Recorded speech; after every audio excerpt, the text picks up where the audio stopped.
வணக்கம். அறிவியல் அற்புதம் நிகழ்ச்சியில் உங்களை எல்லாம் சந்திப்பதில் மிகவும் மகிழ்ச்சி. எப்பொருள் யார் யார்வாய் கேட்பினும் அப்பொருள் மெய்ப்பொருள் காண்பதறிவு. இது நமக்கெல்லாம் தெரிந்த திருக்குறள் தான். இதை ஒரே வார்த்தையில் விளக்க வேண்டும் என்றால் அறிவியல் என்று கூறிவிடலாம்.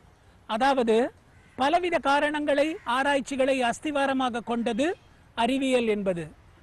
இக்னரன்ஸ் இஸ் பிளிஸ் என்பார்கள். அதாவது அறியாமையே இன்பம். ஆனால் அறிவியல் இதை ஏற்றுக்கொள்வதில்லை. கேள்விகளை கேளுங்கள், பதிலை நாடுங்கள் என்கிற ஒரு துறை அறிவியல். அந்த விதத்தில் இந்த நிகழ்ச்சி உங்களை ரசிக்க வைக்கும், யோசிக்க வைக்கும், வியக்க வைக்கும்.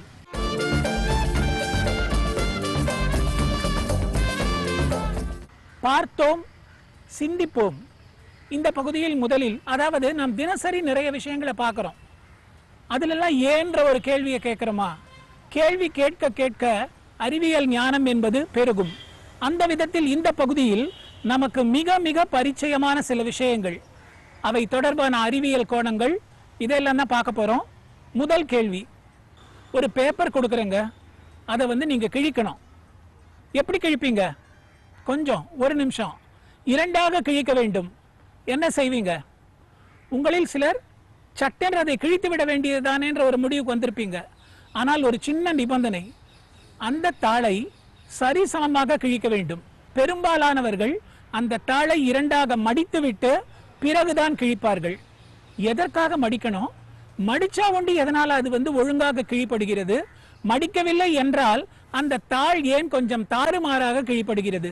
யோசிச்சிருக்கீங்களா? பேப்பர் என்பது ஒரு தாவரம், அது உங்களுக்கு தெரிஞ்சிருக்கும். அது செல்லுலோஸ் இழைகளால் ஆனது. இந்த செல்லுலோஸ் இழைகள் என்பது ஒரு பசை போல அங்கே காணப்படுகிறது, ஒட்டப்பட்டு. இப்ப நம்ம கிழிக்கும் போது அது எந்தெந்த இடங்களில் எல்லாம் பலவீனமாக இருக்கிறதோ அந்தந்த இடங்களில் எல்லாம் கிழிப்படும்.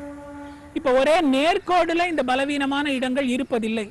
அதன் காரணமாக தான் நம்ம கிழிக்கும் போது அது நேராக தெளிவாக கிழிப்படுவதில்லை, தாறுமாறாக கிழிப்படுகிறது. மாறாக இப்போ அந்த பேப்பரை நம்ம அழுத்துறோம்னு வச்சுக்கோங்க, ரெண்டாக மடிக்கிறோம், அது மேலே இப்படி நீவி விடுறோம். அப்போது என்ன நடக்கிறது? அந்த எந்த இடத்தில் மடுபடுகிறதோ உள்ளே எக்கச்சக்கமான அழுத்தம் அந்த இடத்தில் கொடுக்கப்படுகிறது. அப்படி நம்ம மடிக்கிறோம் இல்லையா, அந்த வெளிப்பக்கம் என்ன ஆகிறது? அங்கே இருக்கும் செல்லுலோஸ் இழைகள் கொஞ்சம் கொஞ்சமாக விடுபடுகின்றன, கிழிப்படுகின்றன.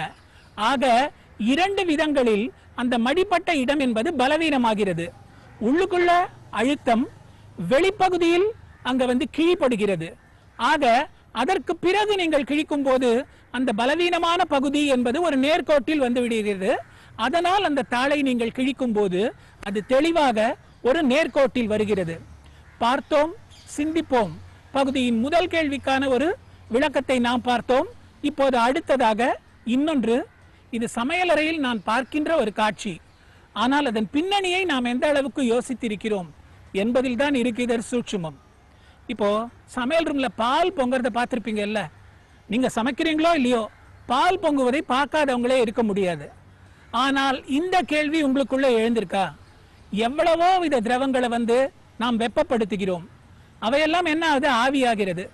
இந்த பால் மட்டும் ஆவியாக ஆகாமல் ஏன் பொங்க வேண்டும்? அந்த பொங்குவது என்பதையே நம்ம ஒரு அடையாளமா வச்சுக்கிட்டு அந்த ஸ்டவ் அணைக்கிறோம், பாலை இறக்கி வைக்கிறோம். அது ஒரு புறம் இருக்க, இதற்கு பின்னால் உள்ள அறிவியல் என்ன அப்படின்றது கூட ரொம்ப சுவாரஸ்யமானதுதான். இப்ப பால் என்பதில் ஒரு வித கொழுப்பு இருக்கிறது. அந்த கொழுப்பு என்பது கொலாய்டு ஸ்டேட் என்கிற வடிவத்தில் இருக்கிறது. கொலாய்டுனா என்ன? அது ஒரு செமி சாலிட், அதாவது திடப்பொருளும் இல்லை, திரவ பொருளும் இல்லை, இரண்டுக்கும் இடைப்பட்ட ஒரு நிலையில் அந்த ஃபேட் இருக்கிறது. அதை நம்ம வெப்பப்படுத்தும் போது என்ன ஆகிறது? அந்த கொழுப்பு என்பது மேலே மெல்லிய ஏடையாக படுகிறது. நம்மளாம் நிச்சயம் பார்த்திருப்போம்.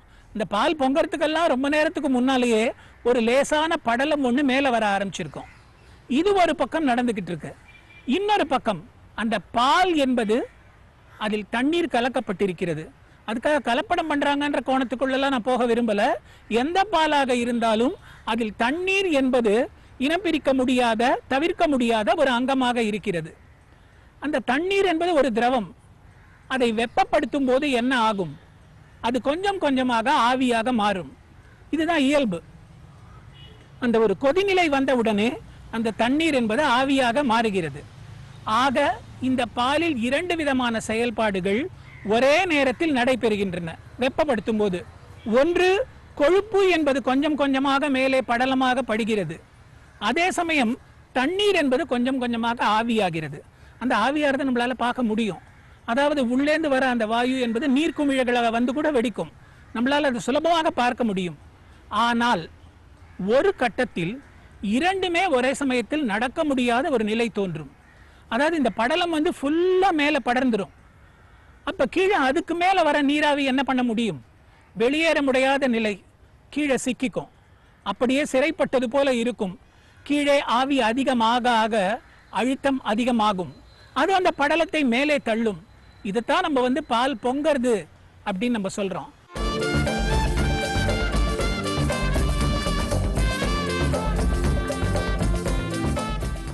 மூன்றில் ஒரு முத்து. அதாவது ஒரு கேள்விக்கு 3 விடைகள் இருக்கும். அதுல ஒரு விடை தான் சரியானது. அந்த ஒரு விடையை பற்றிய தகவலை தவிர மீதி 2த்தையும் பத்தி கூட நம்ம கொஞ்சம் தெரிஞ்சுக்கலாமே.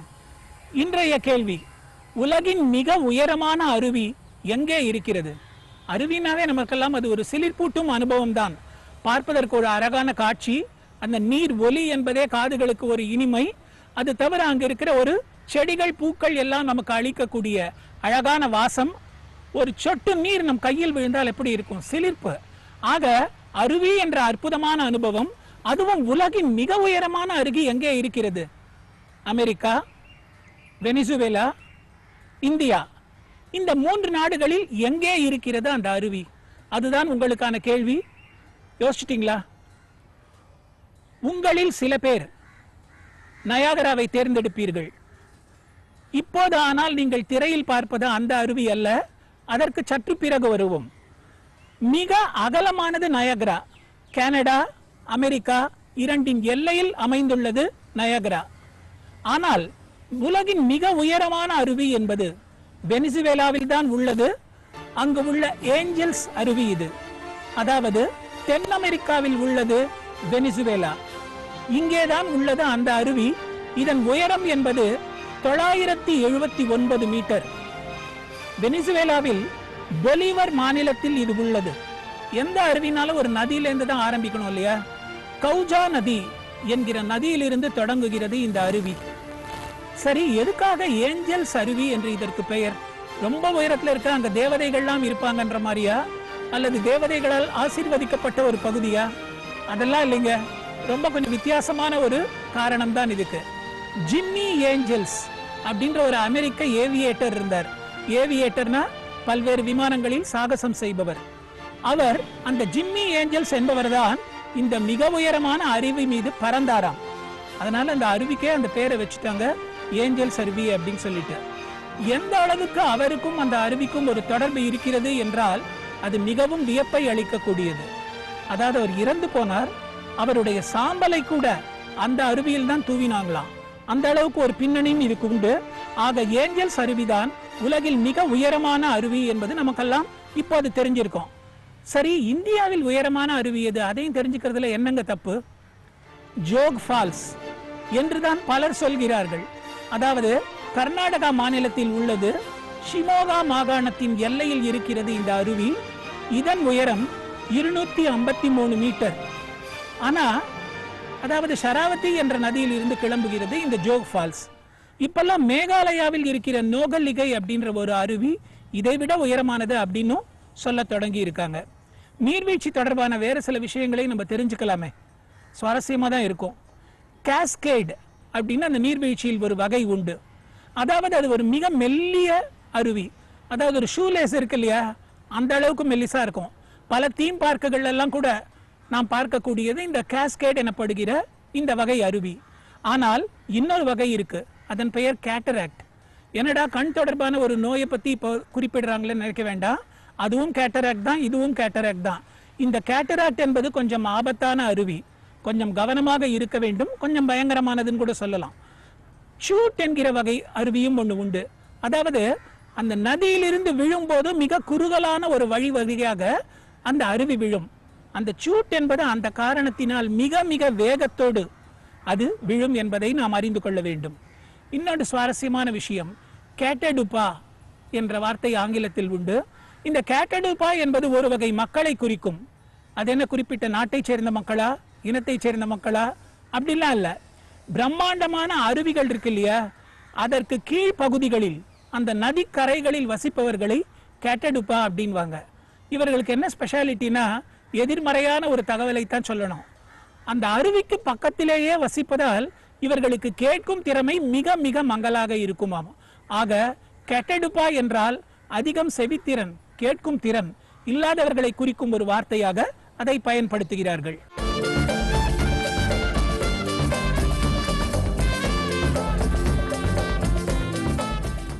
மூன்றில் ஒரு முத்து பகுதியில் இன்னொரு கேள்வி. இப்ப ஆகாய விமானம் மேலே போகிறது, அப்ப என்ன ஆகும்?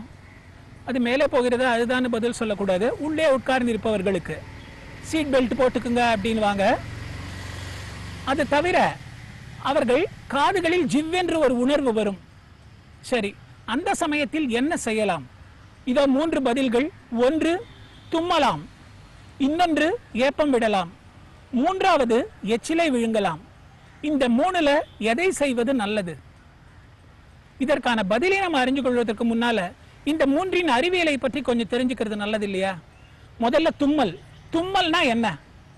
தும்மல் என்பது நம் காற்று மண்டலத்துக்குள் ஏதோ ஒரு வெளிப்பொருள் வந்து விடுகிறது, அதை வெளியேற்றுகிற முயற்சி தான் தும்மல். அதாவது முதல்ல நம்மளுடைய அப்டாமினல் மசில்ஸ்னு சொல்லுவாங்க இல்லையா, வயிற்று பகுதியில் உள்ள தசை அது சுருங்கி இந்த ஃபாரின் ஆர்டிகல் எனப்படும் வெளித்துகளை மேலே கொண்டு வருகிறது. அதற்கடுத்து அந்த மார்பில் உள்ள தசைகள் சுருங்கி அதை தொண்டை பகுதிக்கு கொண்டு வருகிறது.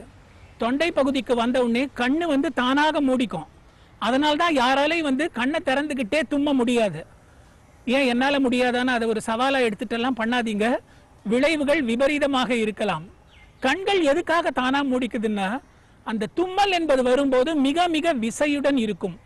அப்படி ஒரு விசையோடு அந்த தும்மல் வரும்போது கண்களில் மிக மிக மெல்லிய இரத்த குழாய்கள் இருக்கின்றன.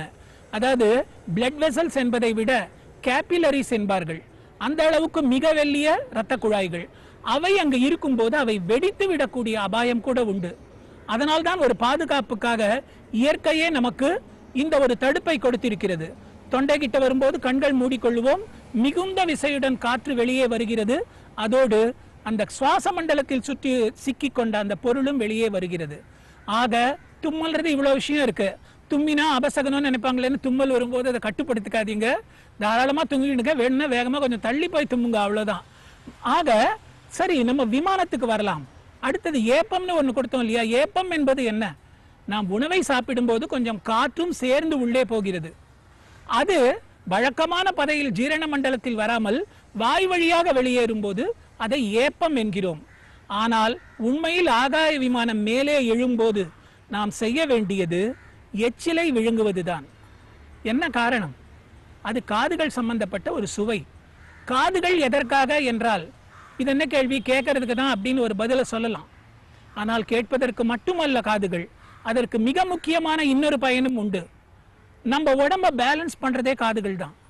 அதாவது 2 காதுகளுக்கு நடுவே இருக்கிற காற்று மண்டலம் தான் நம் உடலை ஒரு தள்ளாட வைக்காமல் நேர்கோட்டிலோ மற்றபடி நாம் நினைக்கிற மாதிரியோ நடக்க வைக்க முடிகிறது.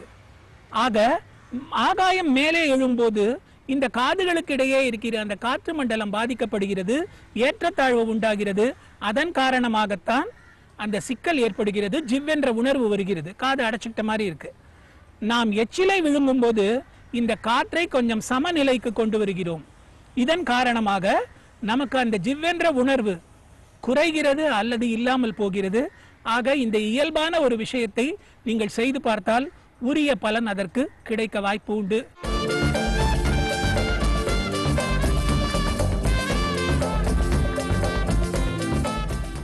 இப்படியும் ஒரு சந்தேகம், அதாவது இப்படிலாம் கூட சந்தேகம் வருமா அப்படின்ற மாதிரி தோணலாம், வரும், உங்களுக்கு கூட வரலாம். ஆக கேள்விகளை வரவேற்பதுதான் அறிவியல். அதனால இந்த கேள்விகளில் தப்பே இல்லை. உதாரணமாக, பாலைவனங்கள் என்னத்துக்கு இந்த உலகத்தில் இருக்கு? அது ஒரு வேஸ்ட் அப்படின்ற மாதிரி தானே என்ன தோணுது. அங்கே ஒரு பயணம் செய்வதே கஷ்டமான விஷயம். ஒட்டகத்தில் ஏறிட்டு ஆடி அசனிக்கிட்டு அங்கேருந்து போகிறதுக்குள்ள தண்ணீர் தாகத்தில் தவித்து எங்கு பார்த்தாலும் மணனாக இருந்து கொண்டு, என்ன ஏதாவது ஒரு சினிமாவில் வேணா ஒரு டூயட் காட்சிக்கு அது பயன்படலாமே தவிர வாழ்வதற்கு தகுதியற்ற ஒரு இடம், பயன் என்பதே இல்லாத ஒரு இடம் அப்படின்ற ஒரு எண்ணத்துக்கு தான் நம்மில் பலரும் வந்திருக்க வாய்ப்பு உண்டு.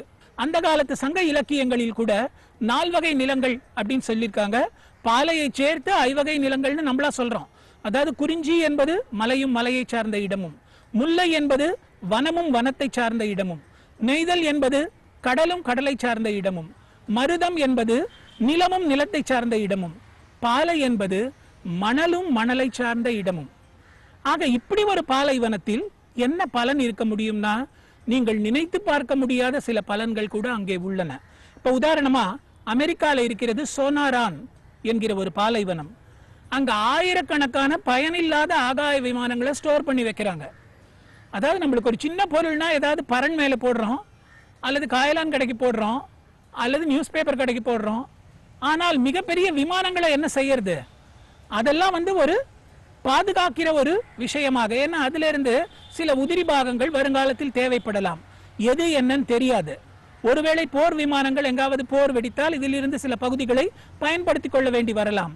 ஆக பலவற்றையும் யோசித்து அந்த பாலைவனத்தில் அவர்கள் இந்த விமானங்களை பாதுகாத்து வைத்திருக்கிறார்கள்.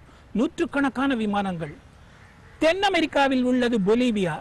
அந்த பொலிவியால சாலார் டே உயினி அப்படின்னு ஒரு பாலைவனம் இருக்கு. அந்த பாலைவனம் உப்பு கொட்டி வைக்க பயன்படுகிறது. அதாவது ஒரு உப்பளத்திலிருந்து உப்பு பிறக்குது, அந்த உப்பை பாதுகாப்பாக கொட்டி வைப்பதற்காக இந்த பொலிவியாவில் உள்ள அந்த பாலைவனம் பயன்படுகிறது.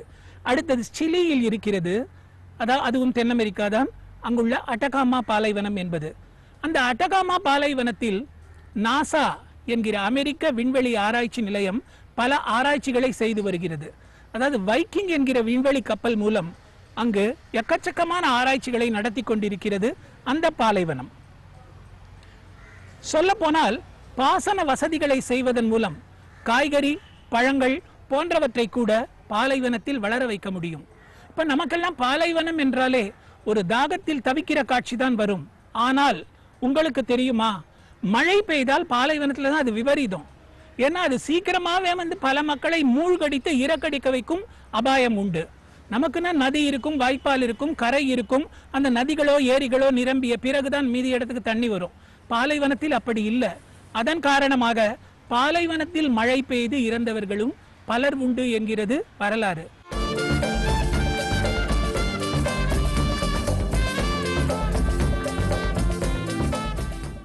இப்படியும் ஒரு சந்தேகம் பகுதியில இன்னொரு கேள்வியை நம்ம எதிர்கொள்ளலாமே. விண்வெளியில் குப்பை சேருமா? நினைச்சு பார்க்கவே கொஞ்சம் வேடிக்கையா இருக்குல்ல. ஏதோ பூமியில் குப்பை சேரும்ன்றது நமக்கெல்லாம் பழகி போன ஒண்ணு. ஆனால் விண்வெளியில் குப்பை சேருமா அப்படின்னு சொன்னா சேரும், சேர்ந்துகிட்டு இருக்கு அப்படின்றதுதான் ஆழமான பதில். அதாவது விண்வெளி ஏதோ புனிதம் அப்படின்ற மாதிரி நம்ம நினைச்சிட்டு இருக்கோம். அப்படியே இருக்கட்டும். ஆனா மனிதன் அங்க போயிட்டான்ல, அதை அப்படியே விட்டு வைப்பானா? முடிஞ்ச வரை நம்மளால் ஆனது அங்க குப்பைகளை நம்ம உருவாக்கிட்டோம். அதாவது முன்னால் எல்லாம் ஆளில்லாத ராக்கெட் போனது. இப்பெல்லாம் ஸ்கைலேப்ன்ற விண்கலத்துல அங்கேயே ஏறி ஆராய்ச்சிகள்லாம் நடத்துறாங்க, விண்வெளியிலேயே மனிதர்கள் இருந்து கொண்டு. அப்படி இருக்கும்போது கொஞ்சம் அசுத்தம் அடையாமல் இருக்குமா விண்வெளி? அதாவது இப்ப நம்ம செயற்கைக்கோளை ஏவரோன்னு வச்சுக்கோங்க, ஒரு ராக்கெட் தான் அதை சுமந்து செல்கிறது. மேல போக போக அந்த ராக்கெட் கொஞ்சம் கொஞ்சமா எரிந்து விழுந்து விடும். அதை தாண்டித்தான் அந்த விண்வெளி கலம் என்பது விண்வெளியில் போயிடும். அதுக்கு மேல அதுக்கு ராக்கெட்டோட தேவை இல்லை. ஏனென்றால் புவியீர்ப்பு விசையை தாண்டி அது மேல போயிடுது. அதனால அந்த விண்வெளி கலம் அங்கேயே நின்று விடுகிறது, நமக்கு தேவையான விஷயத்தை செய்கிறது. இப்ப பூமியை கூட அல்லது நம்ம நாட்டை கூட பல்வேறு கோணங்களில் புகைப்படம் எடுக்க வேண்டும் என்றால் அது எடுத்து தள்ளுகிறது. அங்க வெவ்வேறு விதமான மாறும் பருவ நிலைகளை எல்லாம் கூட நம்ம தெரிஞ்சுக்கிறோம், ஜாக்கிரதை உணர்வு கொள்கிறோம், முன்னெச்சரிக்கையை எடுத்துக்கொள்கிறோம். இதெல்லாம் நல்லதுதான். ஆனால் இப்படி மேலே போகிற ராக்கெட் என்பது முழுவதுமாக எரிந்து விட வேண்டும். அப்படி எரியலன்னு வச்சுக்கோங்க, அந்த விண்வெளியை இந்த விண்வெளி கப்பல் அடைந்து விடுகிறது. ஆனால் அந்த ராக்கெட்டில் இன்னும் கொஞ்சம் எரிபொருள் பாக்கி இருக்கிறது என்றால் என்ன ஆகும்? அந்த விண்வெளியில தான் அது இருக்கும். ஏன் கீழே வந்துடாதா அப்படின்னா வராது. ஏன்னா விண்வெளி என்பது புவியீர்ப்பு விசை இல்லாத இடம். புவியீர்ப்பு விசை இல்லைன்னா என்ன ஆகும்? அந்த விண்வெளியிலேயே அந்த குப்பை சுத்திக்கிட்டு இருக்க வேண்டியதுதான். அது மட்டும் இல்ல, முன்னால அமெரிக்காவும் சோவியத் யூனியனும் கடுமையான ஒரு போர் மனப்பான்மையில் இருந்தன. அதாவது பனிப்போர் கோல்டு வார் அப்படின்னு எல்லாம் சொல்லுவாங்கல்ல. அப்ப எந்த நிமிடம் வேண்டுமானாலும் இந்த இரண்டில் ஒன்றை ஒன்று தாக்கிக் கொள்ளலாம் அப்படின்ற மாதிரி ஒரு பயங்கர நிலைமை பல வருடங்களுக்கு நீடித்தது. எந்த நாடாக இருந்தாலும் நீ அமெரிக்கா பக்கமா சோவியத் யூனியன் பக்கமா அப்படின்னு கேட்டு இது ஒரு வகை பிரிக்கிற அளவுக்கு அந்த வெறி கோர தாண்டவமாக இருந்தது. அந்த காலகட்டத்தில் அவங்கெல்லாம் பல விதங்களில் விண்வெளியில் வெள்ளோட்டம் பார்த்து கொண்டிருந்தார்கள் என்கிற தகவல் அவ்வப்போது உறுதியாகி வருகிறது. அதன் காரணமாகவும் குப்பையில் விண்வெளியில் மேலும் சில குப்பைகள் என்பவை சேர்ந்திருக்கின்றன என்பது தெரிகிறது. சரி, விண்வெளியில குப்பை பாட்டுட்டு இருந்துட்டு போட்டுமே, அதனால என்ன பிரச்சனை அப்படின்னு சொன்னா அதனால் வரும் ஆபத்துக்கள் நிறைய அப்படின்றத நம்ம புரிஞ்சுக்கணும். ஒரு தகவல் வந்தது. சோவியத் யூனியன் 14 வருடங்களுக்கு முன் 400 கிலோ அணுசக்தி கொண்ட கழிவுகளை கொண்ட அணுசக்தி கழிவுகள் அவற்றை கொண்ட ஒரு செயற்கைக்கோளை அனுப்பியது என்று. இதை ஒத்துக்கொள்ளவோ மறுக்கவோ செய்யவில்லை சோவியத் யூனியன். இது வெடித்தால் எப்ப வெடிக்கும் நம்மளுக்கு சொல்ல முடியாது.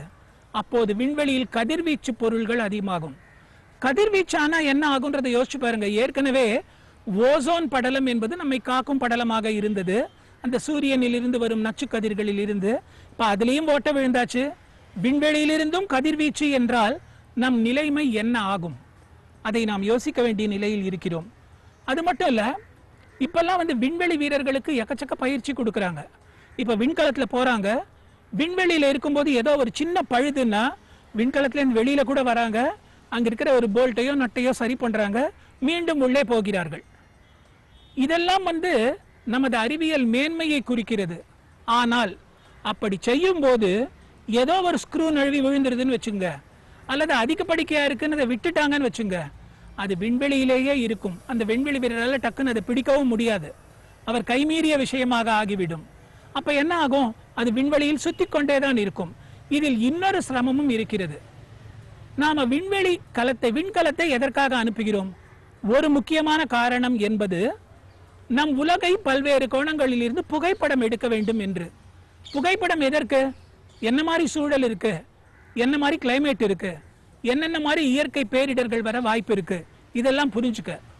இந்த துகள்கள் அங்கே விண்வெளியில் சுத்துவதால் என்ன ஆகுதுன்னா சூரிய ஒளி அதன் மேல் படுகிறது. அது ஒளியை பிரதிபலிக்கிறது. அந்த சின்ன சின்ன துகள்கள் பிரதிபலிப்பதன் காரணமாக அந்த விண்கலத்திலேருந்து புகைப்படங்கள் அனுப்புறாங்க இல்லையா, அதோட தரம் எல்லாம் கெடுறதா. அதாவது தெளிவாகவும் துல்லியமாகவும் நமக்கு வர வேண்டியவை கொஞ்சம் பிளர்டாக, அதாவது தெளிவற்று நமக்கு கிடைக்கிறது. இதற்கும் காரணம் விண்வெளியில் சேரும் குப்பைதான்.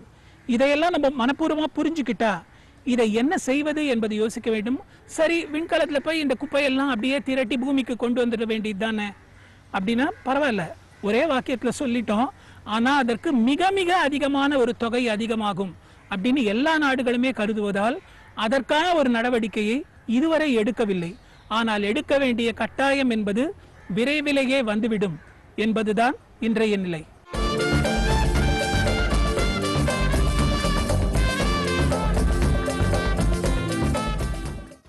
இன்றைய நிகழ்ச்சியின் இறுதி பகுதி கவனம் கவர்ந்த செய்தி அப்படின்னு இதை சொல்லலாம். இந்த முறை நாம் எதில் கவனம் செலுத்த போகிறோம் என்றால் தேனீக்களை பற்றி. தேனீக்களை பற்றி நமக்கெல்லாம் தெரியும். சுறுசுறுப்புக்கு உதாரணமாக காட்டக்கூடியவை எறும்பும் தேனீயும் தான். இந்த தேனீ என்பது 6 கால்கள் கொண்ட ஒரு பூச்சி இனம். அந்த பல்வேறு பூக்களில் மகரந்த சேர்க்கை நடக்க இது மிகவும் பயனுள்ளதாக இருக்கிறது. சொல்ல போனால் பல தாவரங்கள் இன்று வளர்வதற்கு, அவை சூழ் உருவதற்கு இந்த தேனீக்கள் என்பவை மிக முக்கியமான ஒரு காரணமாக அமைகின்றன. இதாவது இந்த தேன் அடை அப்படின்லாம் சொல்றோம்ல, அதை இது எப்படி கட்டுறது? அந்த ஒரு ஜியோமெட்ரிக் சிமெட்ரின்னு சொல்லுவாங்க. அந்த ஒரு ஒழுங்கமைவு எப்படி இந்த தேன் கூடுகளில் இருக்கிறது. அதாவது இதோட வயிற்று பகுதியில மெழுகை சுரக்கும் ஒரு பகுதி இருக்கிறது. அந்த மெழுகு கொஞ்சம் முதல்ல துப்புமா அந்த தேனீ என்பது. அப்படி துப்பின உடனே அதை மீண்டும் மீண்டும் அரைத்து அதை தேனடையாக ஆக்குகிறது. அது அவ்வளோ அழகா அறுகோணம் கொண்ட ஹெக்ஸாகனல் ஷேப்ல எக்கச்சக்கமா அதுல வருது. அதற்கு அடுத்து தேனை எடுத்து பூக்களில் இருந்து எடுத்து அதில் நிரப்பி விடுகிறது. அதன் மேல இன்னும் கொஞ்சம் மெழுக வச்சு அதுவே அடைச்சிருது. எவ்வளவு அழகான வேலைப்பாடு பாருங்க. வேலைப்பாடு அப்படின்னு சொன்னா இன்னொன்னையும் குறிப்பிட்டு தான் ஆகணும்.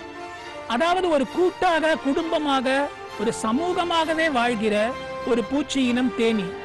அதாவது ஒரே ஒரு ராணி தேனி தான் அதுக்கு ஒரு 1000 ராஜா தேனீக்களாவது இருப்பாங்க. இந்த ராஜா தேனீக்களுக்கான ஒரே ஒரு இலக்கு இனப்பெருக்கம் மட்டும்தான், வேற எதையும் சொல்ல வேண்டாம்.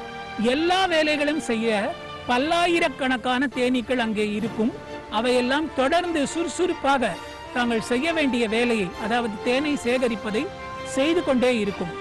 சரி, இந்த தேனீக்கள் பற்றிய வழக்கமான விஷயங்கள் தவிர நாம் கவலைப்பட வேண்டிய ஒரு விஷயமும் இருக்கிறது. அது சமீப காலத்தில் சுற்றுச்சூழல் மாசடைவது தொடர்பானது. இப்ப கொஞ்சம் யோசிச்சு பாருங்க. இப்ப பல இடங்களில் இன்னும் அதிகம்னு சொல்லலாம், எக்கச்சக்கமான தேனீக்கள் சாகின்றன. என்ன காரணம்? ஏதாவது பூச்சிக்கொல்லி மருந்தா? இல்ல, வேற என்ன காரணம் அப்படின்னு சொன்னா, அந்த பிளாஸ்டிக் கோப்பைகள் இருக்கு இல்லையா, அதுல டீ குடிச்சிட்டு காஃபி குடிச்சிட்டு அப்படியே போட்டுடுறாங்க, யூஸ் அண்ட் த்ரோ அப்படின்றோம். அதுல சர்க்கரை கொஞ்சமாவது கீழே இருக்கிறது. இந்த தேனீக்கள் அந்த சர்க்கரையை சுவைக்காக அங்கே உள்ளே போகின்றன. ஆனால் அவற்றால் மீண்டும் மேலே எழ முடியவில்லை. அதாவது ஒரு புவியீர்ப்பு விசை காரணமா அந்த கப்புக்குள்ள போயிடுதுங்க. ஆனா அதுக்கு மேலே எழும்பி பறந்ததால் வர முடியவில்லை. இப்படி இறந்து போகும் தேனீக்கள் என்பது பல பல ஆயிரங்கள். ஆக இந்த வதைகளை நம்ம தடுக்க வேண்டும். ஏன்னா தாவர வளர்ச்சிக்கு மிக முக்கியமான ஒரு காரணமாக அமைபவை தேனீக்கள். ஆக நீங்கள் இதிலும் கொஞ்சம் கவனம் செலுத்துங்க. சிரமம் பார்க்காம அதை கையோட கழுவிட சொல்லுங்க. அதன் மூலம் இந்த தேனீக்களின் இறப்பை நாம் தவிர்த்து விட முடியும். நம்மை பற்றியும் நம்மை சுற்றியுள்ள உலகை பற்றியும் அறிந்து கொள்ள அறிவியல் என்பது ஓர் அற்புதமான உரைக்கல். அறிவியல் உலகில் தகவல்களுக்கா பஞ்சம்? அவற்றை தொடர்ந்து அறிய தொடர்ந்து அறிவியல் அற்புதம் நிகழ்ச்சிகளை பாருங்கள். நன்றி, வணக்கம்.